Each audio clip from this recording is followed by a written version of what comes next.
Yay. That's what I was looking for.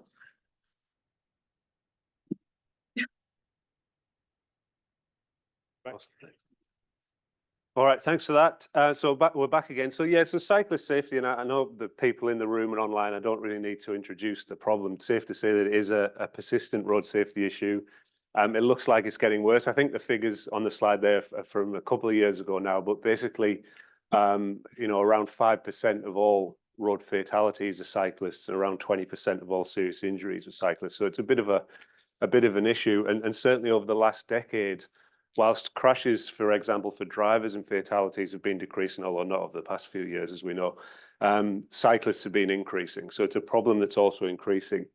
And there's a number of problems associated with that because, as we move to kind of try and encourage active transport, the risk associated with cycling is obviously preventing people taking up cycling, which then feeds more people into the driving system, which continues to create problems with driver crashes. And of course, when cyclists crash, there's a bigger risk of a fatal incident. And there's obviously lots of nasty personal, social and economic costs. And there's some research there that suggests that the estimated cost of every bicycle crash is around $4.2 million. So it's a pretty significant issue. It's one that's been around a long time. It's one that we call intractable. So it's always important to be doing things around it. If we think about things from a systems thinking perspective, and I'll talk about a little bit more about what I mean by that in a second, cycling crashes remain poorly understood. We've got a really good knowledge of things relating to cyclist behaviors that cause crashes, maybe is also the drivers, but we really don't know much about the broader interactions in the sociotechnical system that create cyclist crashes. So it's a big gap in the literature for us.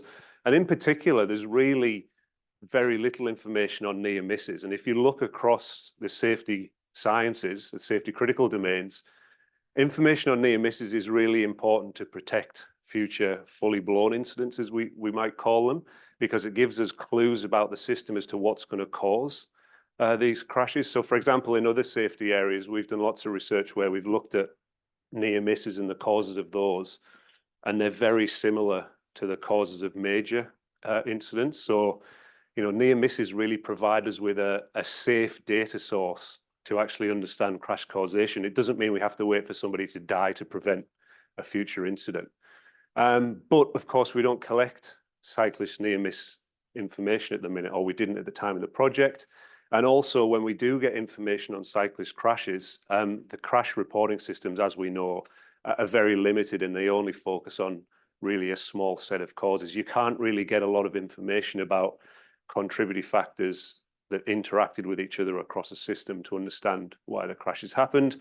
And so really the upshot of that is any intervention that we put into place around cyclist safety, at least at the time of the project was funded, is not based on any real understanding of the contributing factors involved in cyclist crashes. And so we've done lots of work on incident reporting and learning in other systems. And so I've talked about underreporting there, but really they're widely used in the safety critical domains. They've been shown to be powerful for understanding the conditions that create crashes. Our own work is we've kind of been recognized as a leader in lead outdoor activity. So this is where your children go on school camps. We developed the Uploads incident reporting learning system, which has now got 16,000 incidents in the data set. They use them heavily in aviation, and they also use them heavily in healthcare, although the healthcare ones aren't particularly great. And what we do know is that you get a really good and deep understanding of incident causation through the systems, but also the people using the system will learn about incident causation and will then modify their behavior. So the idea with a cyclist reporting incident system is that in reporting their events, they start to understand more about the causation and they can modify their own behavior based on that. So this was kind of the thinking at the start of the project when we put in the proposal. And what I'm going to do now is just take a little jump out of road safety and talk about systems thinking and what I mean by that. It'll give you understanding. It's important, it will give you some understanding of why we designed the app like we did. So this is Rasmussen's risk management framework, a risk management model, and anyone interested in safety in any area needs to read this paper. I would encourage that if you haven't. And it's really the dominant systems thinking safety science model at the moment. And it's really quite simple, is a key point to make. Basically what it suggests is that any complex system, and any complex system is anything with humans in it, will comprise a hierarchy like this, and you'll have lots of different, what we call actors at the different levels. So you can see government, regulators, company, management, staff, and work. And really positive events, so when things are successful, or adverse events, when there are crashes, for example, are caused by the decisions and actions of people at all levels of that hierarchy. So any incident that happens here where there's either a minor or a major incident at the kind of work level will always have a network of contributing factors across all levels of the hierarchy. You can never reduce an incident down and say it was just caused by the people here. The framework's very powerful in that, and we've tested it in many domains, and it kind of stands up. The framework also talks about this concept of vertical integration, which is the thing you need to keep systems safe. And basically what that means is the decisions and actions that are made at the higher levels of that framework, they need to flow down through the levels and influence behavior at the lower levels. And then very clear information on how the system is behaving at the lower levels needs to feed back up to the higher levels and help the decision makers in making their decisions. And so, of course, incident reporting and learning systems are a key mechanism to pass information back up to the decision makers about what's happening here. So that's a kind of key point of the model. And so the model itself is powerful, but it also comes with a method called AxIMAP, or the accident mapping technique. And I'll show you an example of what one of those is. Again, completely out of road safety, just to take us out of our comfort zone. So this is the Mangatapopo Gorge tragedy, which happened in the Tongariro National Park in April 2008. And basically what you had here was a group of school children on an adventure activity with their school, and they were taken into a gorge walk by an adventure activity provider, quite inexperienced activity leader, a young woman. And what happened was there was a flash flood in the gorge. The group became trapped on a ledge with the water rising, and it's rising really quite quickly up their legs. So you can imagine the students are getting really quite scared. Their teacher was with them as well as the leader. And so the inexperienced leader never experienced a situation like that before in the gorge. She improvised a plan to get out, and this basically involved tying strong swimmers to weak swimmers in pairs. She would jump in the gorge and be washed downstream. She would jump out, and she asked them pairs to jump in 5-minute intervals after her, and she would fish them out with what's called a throw bag technique, which is basically a bag on a piece of rope as they were swept past. Unfortunately, tragically, 6 students and their teacher were basically swept past the instructor over a spillway dam, and they drowned. And so you can imagine thinking about the causation of that incident, the kind of focus was entirely on that activity leader. So we were basically asked to build an AxIMAP of that. And I don't expect you to read this. It looks something like this. So what you have here is that hierarchy that I've talked about with Rasmussen's model on the left there, and each box in there is a contributory factor to the incident. And then the arrows linking the boxes are basically relationships or interactions between the contributing factors. So cause and effect relationships, basically. So this is an AxIMAP. It's very powerful. And what it really does in this context is it shows very clearly that it was a systems failure, and you can't just isolate the incident down to the inexperienced activity leaders' decision-making. Just to talk you through some of the parts of that. So here you have the end event. This is kind of all the things that happened very close to the event. So the activity leaders' decisions about what they needed to do to get out of the gorge, tying the students together, jumping in, and so on and so forth. At the bottom level, you've got things in the environment and the equipment that the instructor was using. So here you've obviously got the kind of flash flood and the rising river level. But there's also some other interesting things. So here there's a incomplete weather report that the activity provider got on the morning, which didn't include the details of such extreme weather. The radios that the instructor had didn't work in the gorge, so she couldn't ring back to base to a more experienced person who would have said, just wait it out, just stay on the ledge. So you can look at things in the environment with the equipment that they're using. Next level up is like a supervisory level. So here you can see lots of boxes related to what's called the field manager. So normally in these centers, what you do as a leader, you will meet with a field manager and say, these are the activities I'm going to do today. Is it safe? Are we okay to do it with the weather? what happened here was the field manager had come back from a period of leave somewhere in here. And what was going on, there was an audit on the day. And so the field manager was really distracted by this auditor. So he was kind of trying to keep the auditor happy and basically was kind of hands off with the leaders and basically left them to do their own thing. So more kind of influences. Moving up a little bit, you've got all sorts of problems in the organization about staff turnover. So the internal knowledge of the organization about the risks in the gorge had kind of gone. Their training and induction systems weren't great. Their risk assessment system wasn't particularly good. They had unclear policies and procedures about what to do in the gorge. And then right up at the government and regulatory levels, you had a lack of legislation, lack of industry regulator that meant the providers could get away with substandard practices. So the clear message when we did this analysis to the sector was, if you took that instructor out of that system and you put another one in with the same level of experience, you get the same thing happening again and again because of these very influential contributory factors. So that's AxiMap, so that's a bit of a segue. But the point of doing that is we know from our other work in incident reporting and learning systems that if you get people to report to this framework, it becomes very powerful. So this is a subset of the data from our uploads incident reporting learning system. So this is, I think, 2,300 incidents. This is basically an AxiMap for 2,300 incidents reported between September 2020 and 2021. And so what you start to do when you get people to report this framework is you get it's very good at identifying trends. So here, basically, you have that hierarchy again in the gray ones. The gray factors are the ones that are most frequently reported across those 2,300 incidents. And, you know, some of this the sector knew very well, things around terrain, equipment and clothing as causal factors, but they didn't really have a handle on things like this. So mental and physical condition of the participants, the idea that school children were going on camps and they weren't physically capable of completing the activities they were being asked to do. For example, physical literacy, they couldn't do a 5-kilometer hike, things like that. But things higher up in the system are really more interesting. So this stuff here, communication failures between the schools and the parents. So they had no handle on this, but this came through the incident reporting learning system.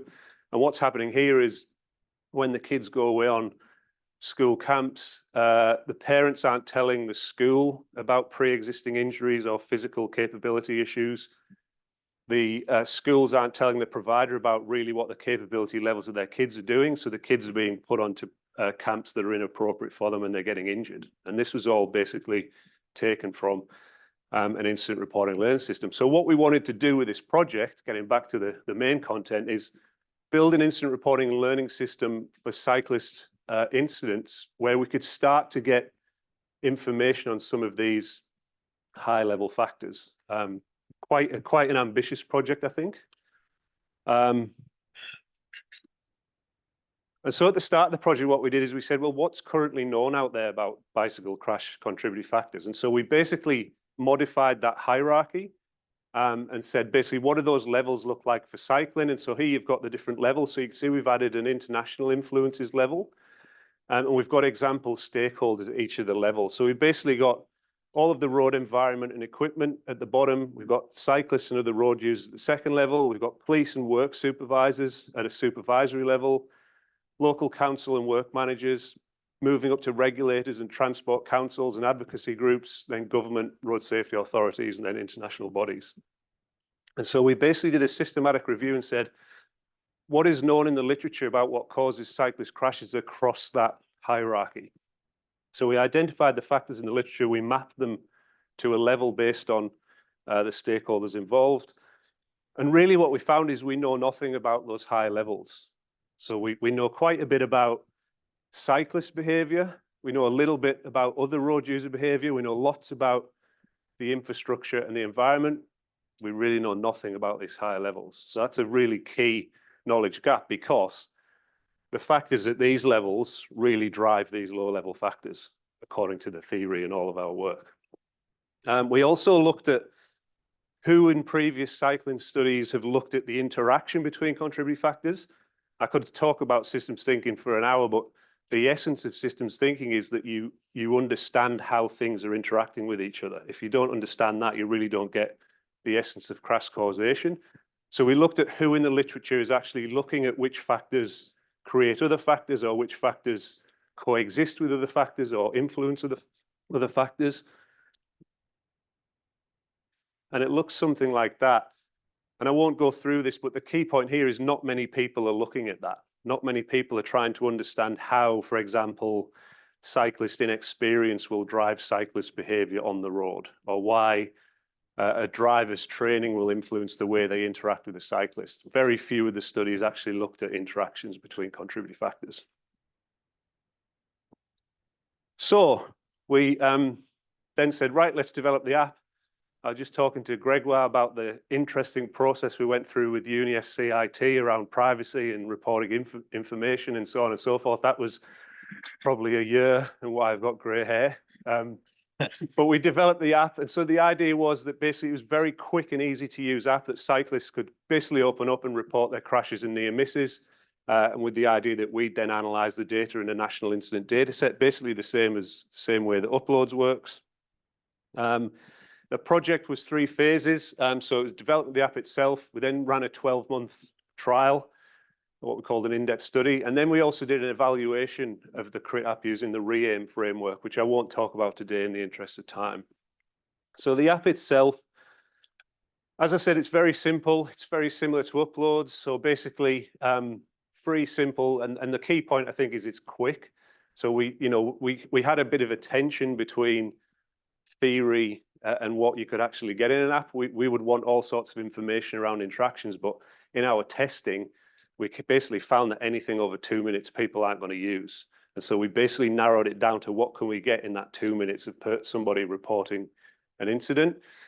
We also attempted, I'll talk about this at the end, to collect information regarding the number of hours and kilometers cyclists traveled every week, because we wanted to try and build crash rates based on exposure data. Didn't work, but I'll talk about that later. And basically the incident details that it captures are things like the date and the time, the location. So there's a little map where you drop the incident, the type of cycling activity, the type of incident and the severity. But the key point are those bottom 2 bullet points there. So the incident description, so the user would provide us with a description of the incident from their point of view. And also they would then use our classification scheme to pick what they thought caused the incident. This is the front dashboard of it. And the idea here is that you can see everybody else's data when you log in. So you get the total number of incidents and crashes and near misses. And it also tells you about the most frequently reported contributing factors. And you do get that incident rate, but I'll talk a bit about that in a second. So the key point really of the whole app is the crash contributing factors scheme. So basically as a user, when you go in, you get presented with what we call a classification scheme. So a kind of set of contributing factors across that hierarchy, and you can enter things in basically what you feel caused the incident. When you've done all that, you get a summary at the end to check that you're happy with what you've put in the description and what the contributing factors are. And then basically the app takes this and builds those axis maps. That's how it works. Before I show you the contributing factors classification scheme, what do we mean by a contributing factor? So we kind of align with the ATSB's view on this, which I think is the most appropriate. So it's a factor or a condition that if it had not occurred or existed at the relevant time, then either the occurrence would probably not have occurred, or the consequences associated with the occurrence would not have occurred, or it wouldn't have been as serious, or another contributing factor wouldn't have co-occurred or existed. So it's quite a convoluted description of a contributing factor, but it's important because it does kind of fit all of those different conditions. So our classification scheme looks something like this. And so the problem we had here, I think, is with Uploads, when we developed Uploads, we could build a classification scheme, including factors all the way up to government, because we had all sorts of data from our partners on detailed data on previous injury and fatal incidents, whereas cycling crashes, as you saw from the literature review, we really didn't have a lot. We had lots of stuff at this level, the bottom 2 levels, but we really had fewer factors at the high level. So it then became more about, well, let's give them a very detailed classification scheme for the bottom 2 levels, put what we know about in at the higher 2 levels, and let's see what the data tells us around that. So with the classification scheme is quite narrow, but you can see There's factors around the environment, the equipment, the cyclist, the cycling group, the other road users, community cyclist group, local councils and service providers. And when you if we're in the tool, you click on this, so C1 cyclist behavior, there's then a whole host of other factors within that. So there's, it's quite a detailed classification scheme. And the idea, of course, is to take away the requirement for the user to have to think hard about things, and also to keep it consistent. If you just have a free text entry, you get just wildly different reporting of the same contributing factor from users. So we were trying to constrain them in that respect. The 12-month trial, so December 21 to 2022, so that's how long ago it was. Seems like yesterday. So we basically, over the trial, we had 347 cyclists, 267 males, 75 females, so we had a terrible gender split, as you can see already. We did have representation across all states and territories in Australia, except for the NT. The conditions around it were the reported incidents had to have occurred during the trial window. They had to have occurred in Australia, and the reporter must have been directly involved in the incident. So you couldn't say, I saw something and I'm reporting it. It had to be you. We're really interested in the cyclist perspective. So looking at the results, so over the 12-month trial, we got 135 incidents. So that's 22 crashes and 113 near miss incidents. We had 1,962 hours cycled, which give us those exposure and incident rates on the slide. That's total nonsense. There's a clear problem with underreporting, because we had discussions at the start of the trial around, can we connect with Strava and it will automatically record the cyclists' hours cycled and things like that. And we had all those discussions. We never were able to kind of set that up. So it was self-report. Basically, every Sunday, a user got an email and said, tell us how long you cycled for this week, how many Ks you did. Not many people did it. So this is all really rubbish, in my view anyway. Other people on the team might argue with me, but we just kind of ignore that, I think. In terms of the incidents themselves, so some of the kind of, incidental information around them, the majority were in the morning. Obviously, you can see there, 71% of them. The majority were on-road cyclists. And I think in the demographic of the group that we hit with the media seemed to be, kind of people who were doing lots of on-road cycling. It was less about users who would ride to the shop to get something. It was more people who were kind of cycling 200, 300 kilometers a week. So there's an interesting challenge there in the demographics of the user group. And then the incident severity, as you can see, the majority were minor. But in the near miss incidents, what we did is we asked them to report incident severity if the incident progressed to a full-blown incident. So if they were saying, a car never saw me on the roundabout, it almost hit me, I had to swerve, their severity rating was based on if you hadn't swerved and the car had hit you. So you can see that some of them kind of progressed down to more severe, critical and fatal, which is interesting. In terms of the contributing factors, so this is for the crashes. So this is that hierarchy. This is a kind of aximap representation. What you see there is the grey, the most frequently reported factors. So you can see at the local kind of government council area, we had infrastructure maintenance and repairs, and I'll give you some examples of these in a second. Driver behavior, we had specifically pulling out in front of the cyclist, non-compliance with road rules. That was things like either speeding or too close of a passing distance. In terms of the infrastructure, we had roundabouts, we had surface obstacles and debris, muddy puddles, slippery road surface, and also animal and plant hazards. So kind of aligns with what we've seen in the literature there. But the near miss stuff is really quite valuable. So we can see the grey ones are the most frequently. So we had that infrastructure maintenance repairs, 14 incidents at the top there. In driver behavior, pulling out in front of a cyclist was quite prominent. Non-compliance with road rules, very prominent. Failing to give way.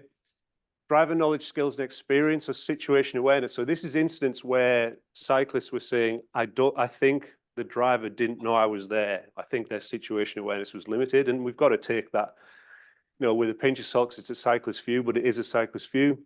Knowledge of the road rules, where they believe they didn't understand the road rules. And then moving down, we had intersections and junctions as kind of a common road infrastructure element. Bicycle lanes were problematic, and also the passing distance in the road rules. Interestingly, what we did get, which we had a lot of debate about the start project, is lots of factors relating to cyclists. So of course we got the whole criticism, well, it's a cyclist reported instance tool, they're going to blame everybody else.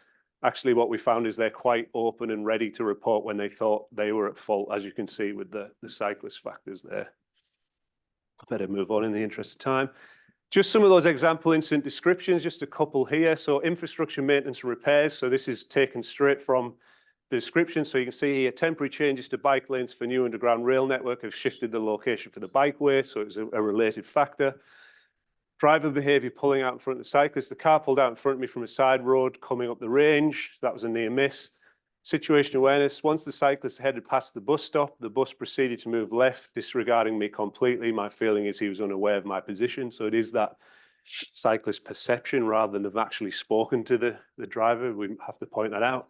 Animal and plant hazard. Unleashed dog charge in front of my wheel, knocking me off my bike. There's also lots of snakes in that one, which is interesting. I actually saw one on my bike yesterday and nearly screamed. Apparently there's a red belly black though, so I would have been in trouble. And then the roundabout had right of way, so I entered the roundabout, the car entered the roundabout and into my path as I attempted to head straight on. So often that's an interesting point. Often users would say there was a problem with the roundabout, so the way it was designed, I think, causes an issue, but other times they were just literally saying it happened on a roundabout. So we do have to take that contributing factor with a pinch of salt. Sometimes it's bad design, sometimes it's just the presence of a roundabout, which was also interesting. So on to the key findings. I've talked too long. So what we found really was that the proximal factors, the things close to the incident, things about the road users, the road environment, and the cyclists were often perceived to contribute to the cycling incident. So this is really consistent with the existing literature. We did find lots of specific factors around things like road user behavior and cyclist behavior that aren't in the literature. So that was a kind of contribution. But broadly, if you summarize things up, we're getting a similar message to our systematic review.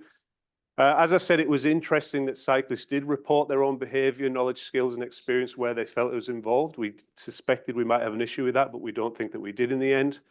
And then we did have some information on distal factors from across the broader transport system. And we think really there's a lack of research on that, and it's a key gap in the knowledge base.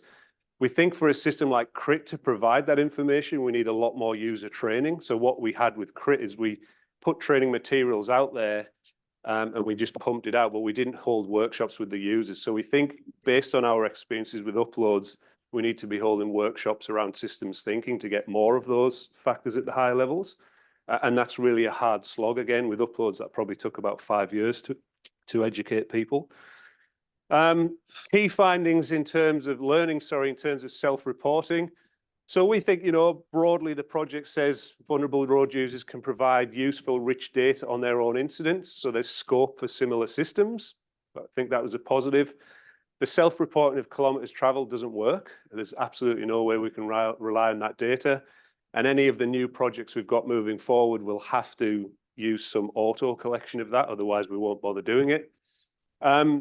The importance of continual recruitment and reminders for incident reporting and learning systems. So what we found and what we found in other areas is, you have spikes of users and reports when you remind people. So when you put out information in the media, you get 100 people sign up and you get a load of incidents, then it drops off again. So then you write a conversation article and it peaks up again and then it drops off. So you've got to be doing this repeatedly. And so, for example, with the Uploads project, which has been going for over 10 years now, we'll do like 10 workshops a year. We'll have conversation articles, conference presentations, and so on and so forth. And if you don't do that, the reporting just drops off. So that's an issue. What we think, and certainly some of the feedback from the REAM evaluation, is you need to have a stakeholder dashboard. So again, with uploads, there's a dashboard where non-users can go in and they can play around with the data and see what's causing what, what's causing broken legs in Victoria on a Saturday, or what's causing all kayaking incidents across Australia. So we need something like that. Here we just had an app with no front dashboard on the web for anybody. So that would be useful. And then, of course, reliability and validity testing is required. Anytime you develop a contributing factors classification scheme, you have to test it for reliability and validity. We didn't do that with CRIT because of the nature of the project, but I'm sure we will do that moving forward in an honours project or something similar. The next step, so we've done the REAIM evaluation. So we basically used the REAIM framework and we asked stakeholders, cycling safety stakeholders and users what they thought. Generally, it's positive. People would use it. People want to see it being used. People want to continue it. So that's good. We've just released the MotoSafe app, which is a similar system for motorcyclists. That's currently, the trial started a couple of weeks ago. I think we've got over 100 users and I think there's about 10 incidents in the data set so far. So we obviously have to push for more people to use that. And we do have a road safety reports. That's the kind of prototype name, a multi-road user app, a proposal for that currently under review with the, I can't remember what the scheme's called, the Office of Road Safety scheme. So we'll see if that gets funded. And then Nick Stevens is also looking at resurrecting a proposal around an off-road driving app that we had kind of in plan some time ago. And then a final point about AI. So with the upload system, we have a third ARC linkage project, which is really, which is currently under review, positive reviews, but that's to then build machine learning into the app to basically auto-analyze those incident descriptions. So where we're going to with these systems is the users just provide the description and we can forget about the classification scheme and the AI will classify the contributing factors from the incident description. So that's what we're doing with uploads and that's what we will hope to do with CRIT moving forward, I think. Conclusion, obviously it's a big issue. We think there's real importance in learning from crashes and near-miss incidents.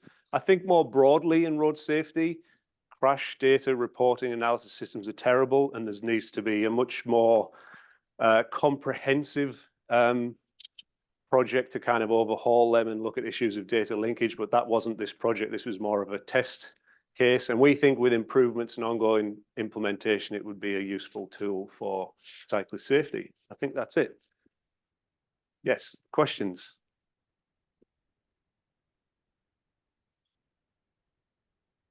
Trying to see if there's any online. I think Mark. Thank you, Paul. So we've got a question online. We might start with Mark. If you want to unmute and ask your question. Yeah, thanks, Gregor. That was really interesting, Paul.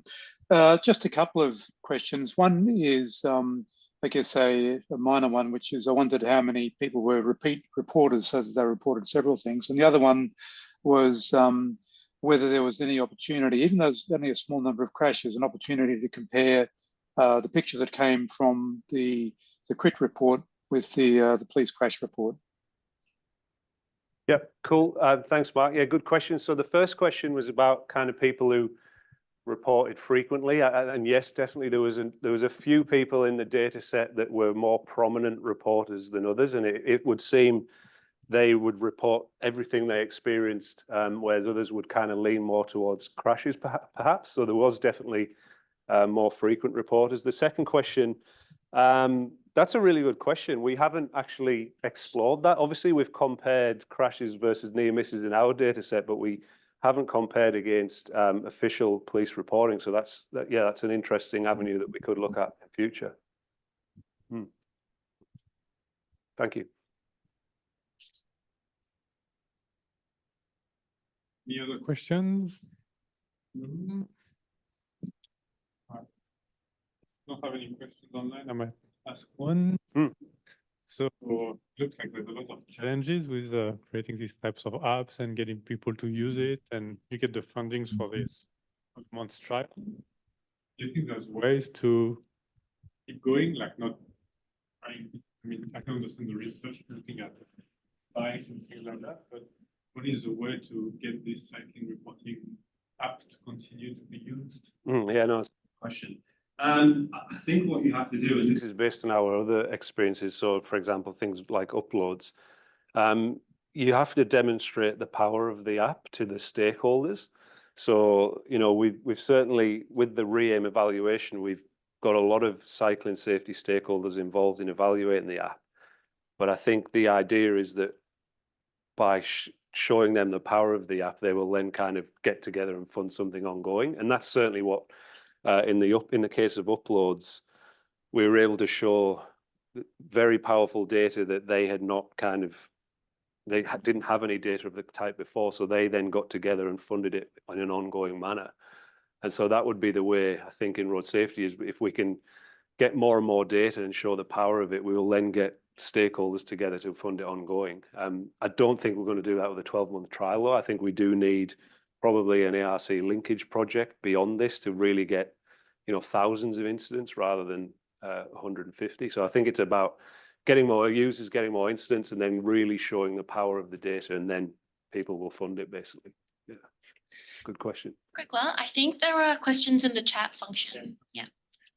No, I can't see it on my screen. It's just Yeah. in the.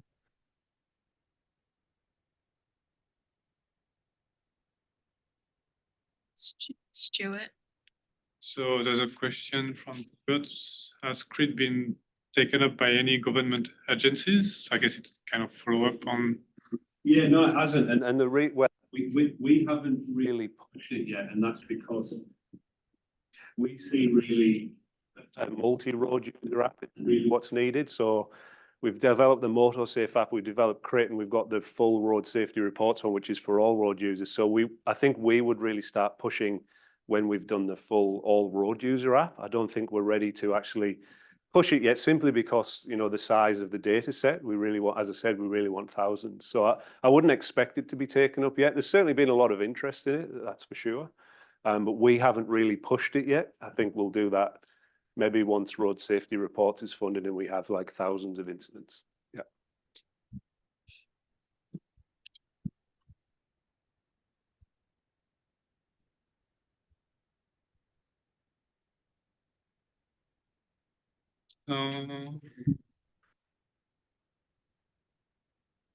Yeah, I think you're right. I think that's one way we could progress it, and certainly with the motor safety trial, what we've seen in the first couple of weeks is the majority of users, obviously, because we're at UniSC, is in the local community. So that would be one way of, getting the council interested in getting them to kind of push things as well. But obviously, we're going to try and push out to more users with that. But that definitely would be one way, I think, starting small with the local government.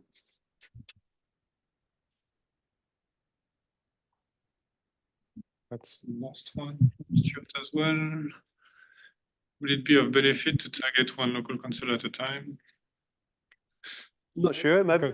Sure, we'll see. We'll see. I guess we'll have those discussions around MotorSafe with the Sunshine Coast Council. So we'll see how that goes, I think.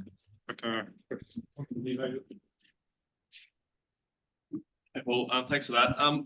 My question is, obviously, the establishment of the contributing factors, that all came from the systematic review. Is there any kind of like feedback loop that allows you to, based on what the cyclists are reporting, for you to identify new contributing factors that might have been overlooked in previous reviews and things? Because this data is actually coming from the cyclists now. Yeah, no, that's a great question, and that feedback loop is there. So at the end of the 12-month trial, whichever funding source we move on with, there will be an update of the contributing factor classification scheme based on the data.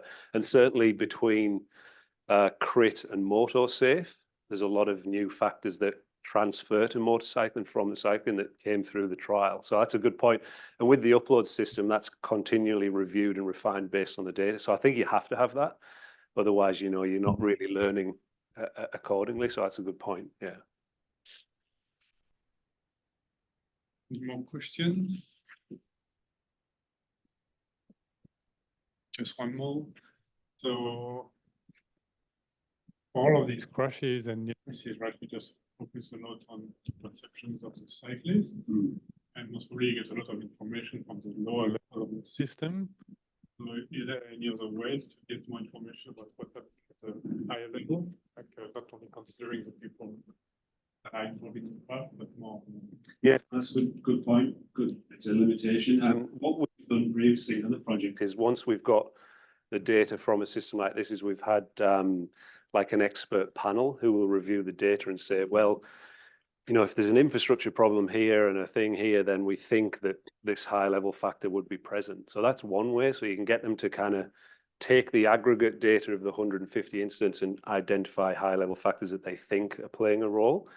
And the other way, I forgot what the other way that I was going to suggest that we do it there, is from other sectors. So we've transferred, if there's an infrastructure problem in this sector, typically the research in this other sector tells us that there's a high level factor and we can transfer it across.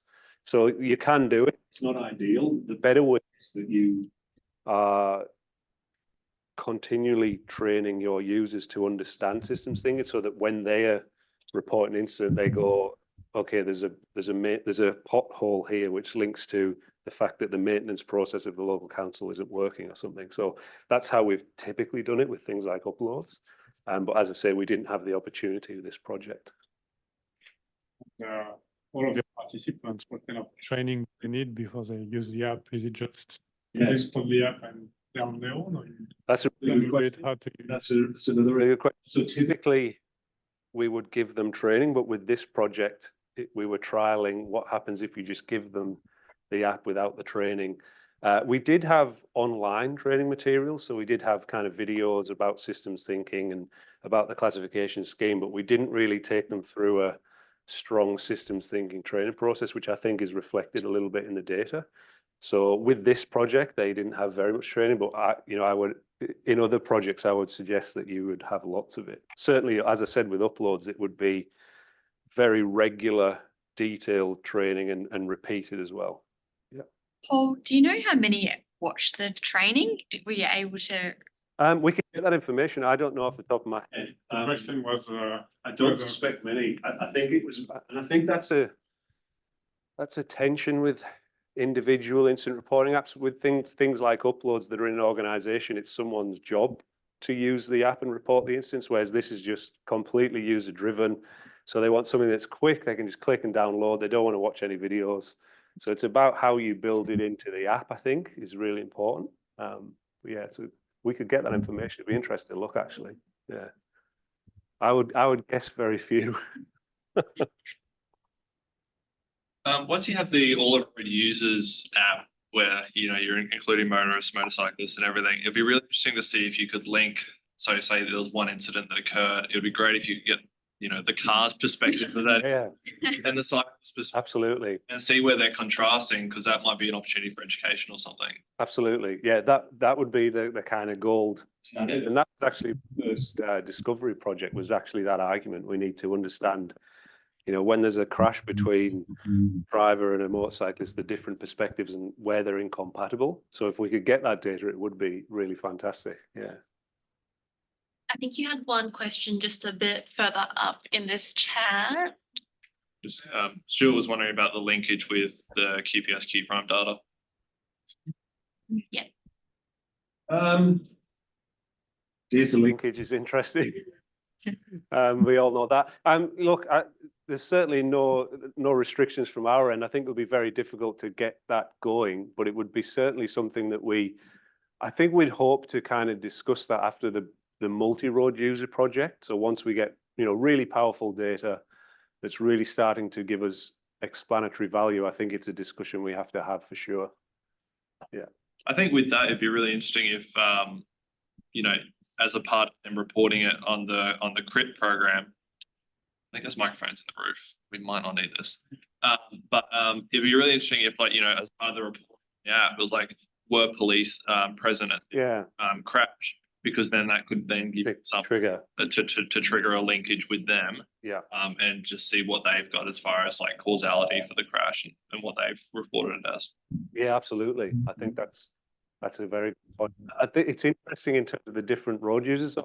So with the motorcyclist app, we went through a much more user-based design process. So we had participatory design workshops and things like that. And my feeling with the motorcyclists is if they get a whiff that it's going to be linked to the police data system, they're not going to use it. Whereas cyclists might be the opposite. Who knows? But yeah, it's really interesting, the different tensions across the groups. Yeah. But yeah, that would be one way of triggering the link anyway. One more. Only concern with all road reporting is that cycling in particular will be low down on the priority list.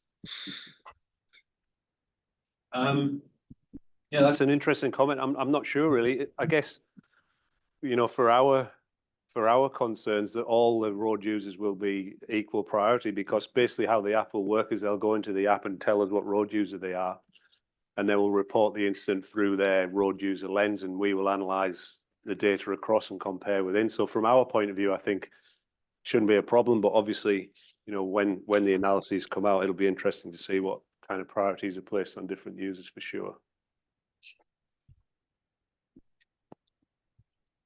So we don't have any more questions. I think we can thank Paul for his presentation. Thank you. Thanks for having me. Cheers. And I will stop recording now.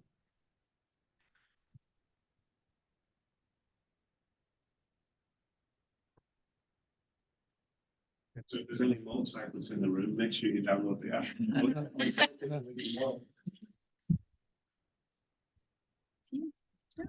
Yeah. Hey, Paul, it's